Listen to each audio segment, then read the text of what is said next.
Look at any successful person, Angela Merkel, LeBron James, Oprah Winfrey, Jeff Bezos, and you will see someone who has benefited tremendously from one or more mentors in their life. Nobody gets somewhere on their own. Everyone has help.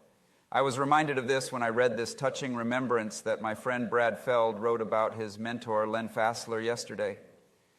I first met Brad a few years after Len bought Brad's first company, and a few years before Brad and Len went through hell with Interliant.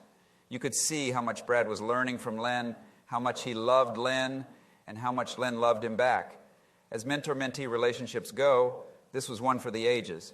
I had two mentors early in my career, Milton Pappas and Bliss McCrum.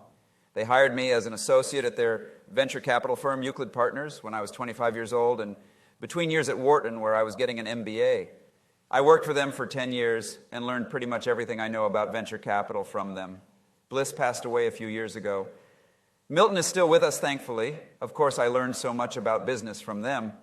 But the thing about great mentors is that they don't stop with business. When I told Milton that Joanne and I were getting married, he dropped what he was working on in that moment, called across the street to his high-touch travel agent, and we walked over there, and he got us going on a first-class honeymoon. That was such a strong move, and we learned a lot about traveling in style from that trip. Bliss taught me how to chart stocks, technical analysis. We had no use for charting in the VC business, but that didn't matter to Bliss. He liked to do it and taught me to do it with him. I don't use that skill, but whenever I see a technical stock chart, I think of Bliss. The thing about mentors is you can't really ask someone to mentor you. It kind of happens organically. Someone takes you under their wing, they see something in you and want to bring it out, develop it.